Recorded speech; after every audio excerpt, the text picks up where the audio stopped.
এই যে একটা ধ্বংসাবশেষ আমরা দেখতে পাচ্ছি, এটা হচ্ছে খররিয়া জমিদার বাড়ির প্রবেশ পথ, প্রবেশ দুয়ার। আমরা মানে খুলনা থেকে আজকে এখানে এসেছিলাম এই খররিয়া জমিদার বাড়ি দেখতে, কিন্তু আমাদের ভাগ্য খুব একটা প্রসন্ন না। এখানে আসার পর থেকেই বৃষ্টি হচ্ছে, থামছে, আবার হচ্ছে, মন মতো দেখতে পাচ্ছি না। যাই হোক, এই হচ্ছে খররিয়ার জমিদার বাড়ির প্রবেশ পথ, একেবারেই ভগ্নদশা।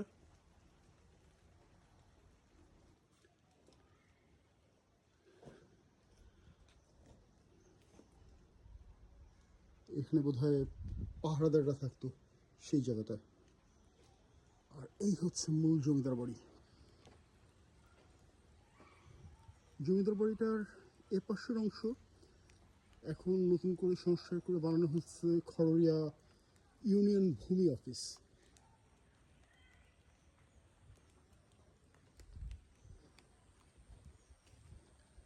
আমরা যেহেতু মারোয়ার খাওয়া টাইপের জাতি, আমরা যেটুকু আমাদের ব্যবহারে নেই সেটুকুর কোনো যত্ন একদমই নেই।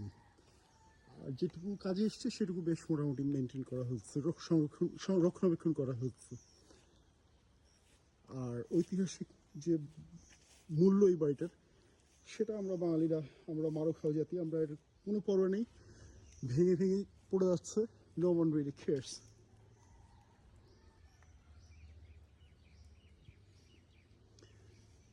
এই জমিদার বাড়িটার একটা দুঃখজনক ব্যাপার হচ্ছে, কোন জমিদারের বাড়ি সেটাই কেউ বলতে পারে না।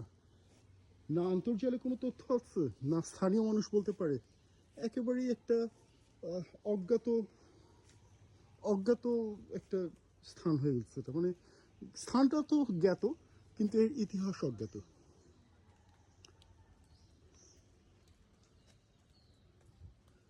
একেবারে ছোট না বাড়িটা, নিশ্চয়ই আছে।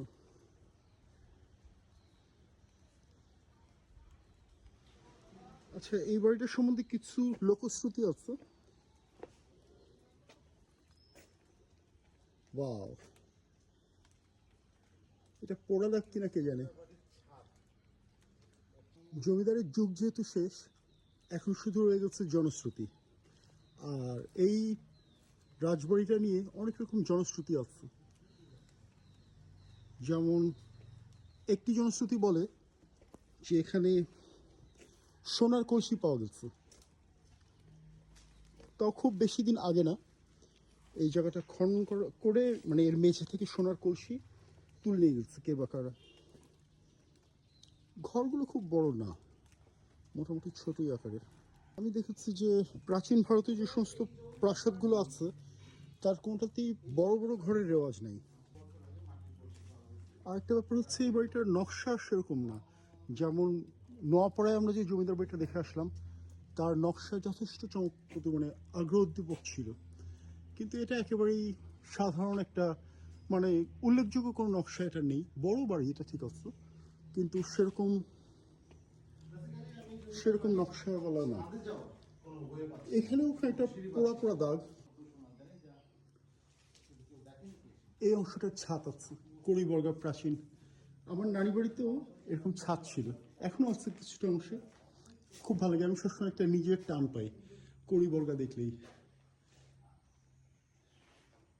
এদের ঘর ছোট, কিন্তু জানলাগুলো বড় বড়, অর্থাৎ আলো বাতাস এদের জন্য গুরুত্বপূর্ণ ছিল।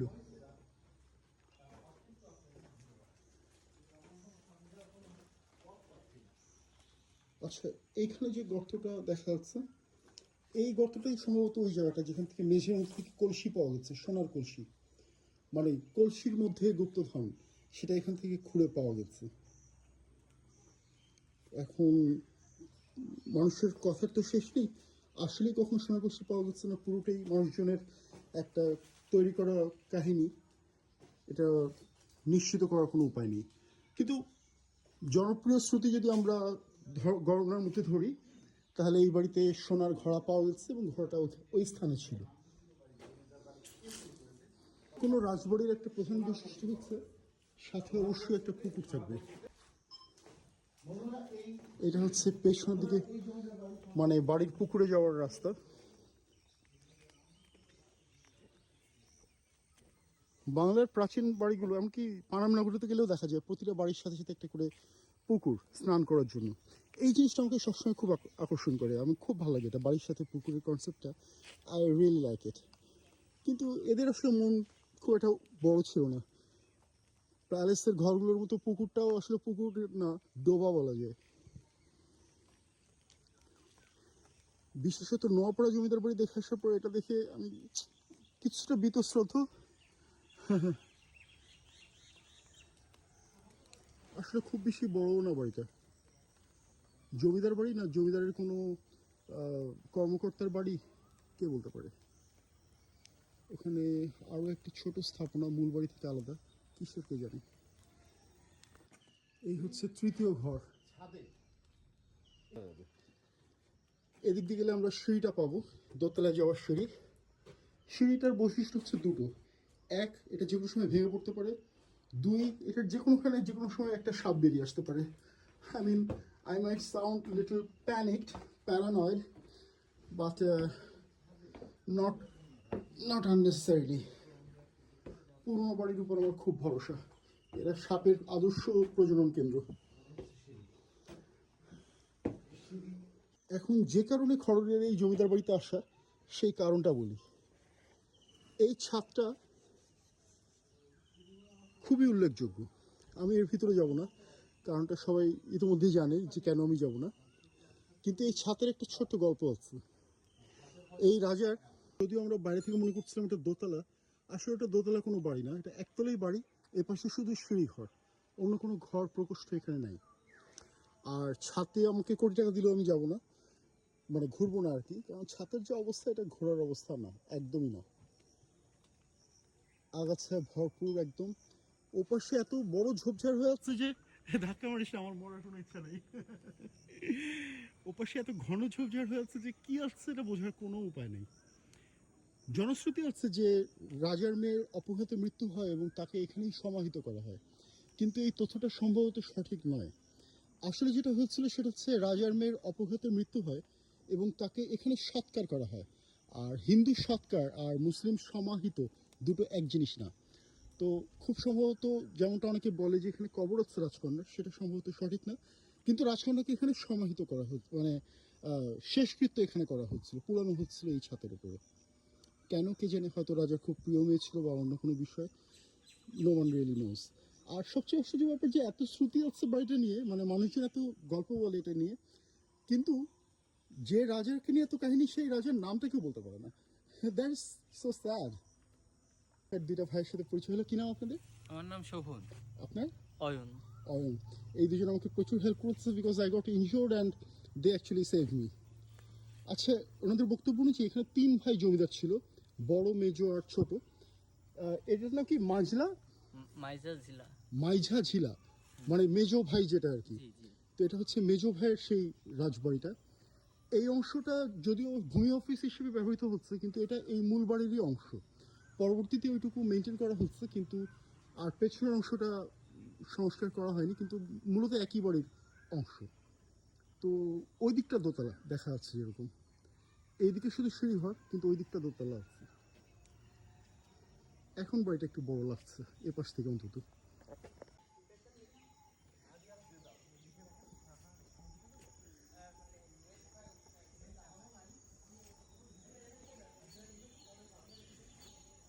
পুরাতন বাড়ি সম্বন্ধে ইতিহাসের থেকে কাহিনী বেশি চলে, এই বইটা ঘিরে অনেক অনেক অনেক অনেক কাহিনী, কিন্তু ইতিহাস বলতে গেলে প্রায় কিছুই জানা যায় না।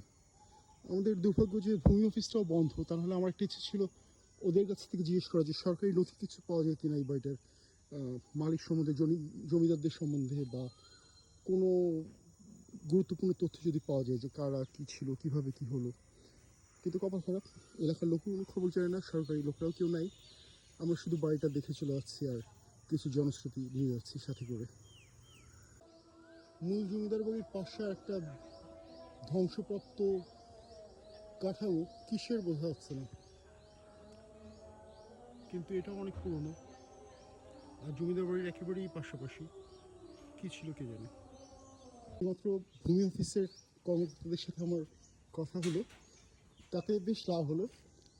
প্রথমত মানে কিছু তথ্য আমরা আপডেট করতে পারি এখন। প্রথমত এটা যে জমিদারের কি নাম ছিল এটা ভূমি অফিসের লোকরাও কেউ জানে না, ওদের কাছে কোনো রেকর্ড থাকতেও পারে কিন্তু এমনিতে ওদের জানার মধ্যে নেই। আর দ্বিতীয়ত যে ভয়টা আমি বারবার বলছিলাম যেখানে সাপ আছে সাপ আছে, ওরা এইমাত্র আমাকে নিশ্চিত করলো কিছুদিন আগে এখানে 3টে পদ্মকক্ষ পাওয়া গেছে।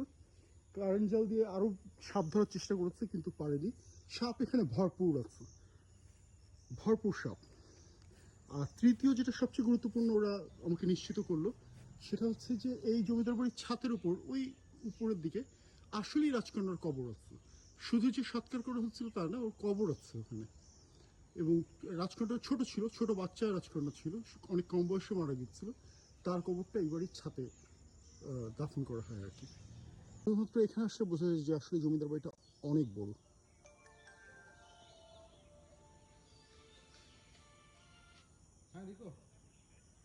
এখান থেকে বছর 4-5 আগে এখান থেকে গর্ত করে কি কি বের করে নিয়ে গেছে, এখান থেকে কোনো মানুষ কোনো কিছু টের পায় নাই। এবং সে গর্তটা কত বড় বললেন? 5 ফিট। 5 ফিট গর্ত করে হ্যাঁ, নিয়ে গেছে এবং ধারণা করা হয় সেটা সোনার বড়শি ছিল। জি জি।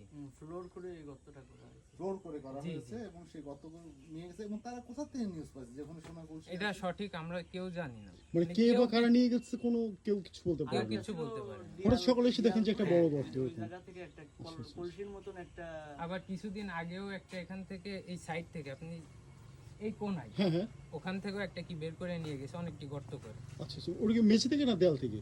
এটা হলো এরিয়ার বাইরে। ও এরিয়ার বাইরে হ্যাঁ, থেকে। দেয়ালের সঙ্গেই বাইরের সাইডে। ওই- আচ্ছা আচ্ছা আচ্ছা আচ্ছা আপনি যে জায়গা থেকে পড়ে গেছেন হ্যাঁ, হ্যাঁ। সাইডে একদম ওই জায়গা। আচ্ছা, ওই আচ্ছা, আচ্ছা। সিঁড়িঘরের সাইডে। আচ্ছা মানে এই আচ্ছা আচ্ছা। জমিদার বেশ রিচ ছিল এবং তার সম্পত্তি কিছু কিছু এখনো হয়তো লুকানো আছে এখানে। হ্যাঁ অবশ্যই। আবার শোনা গেছে সে তার এই জমিদার বাড়ির সামনে থেকে কেউ পায়ে জুতা পরে জুতা পরে হাঁটতে পারতো না, ছাতা নিয়ে হাঁটতে পারতো না। ওইটার উপরে সমাধি দেওয়া, মানে ওই একদম উপর। সিঁড়িঘরের উপরে, হ্যাঁ হ্যাঁ হ্যাঁ, মানে এই ছাদের উপরে নেই, ওটা সিঁড়িঘরের উপরে আছে। সিঁড়িঘরের উপরে। হ্যাঁ ওখানে যাওয়ার কোনো উপায় নেই না? না। ওকে। অবশেষে এই ধ্বংসস্তূপের রহস্যটা জানা গেছে।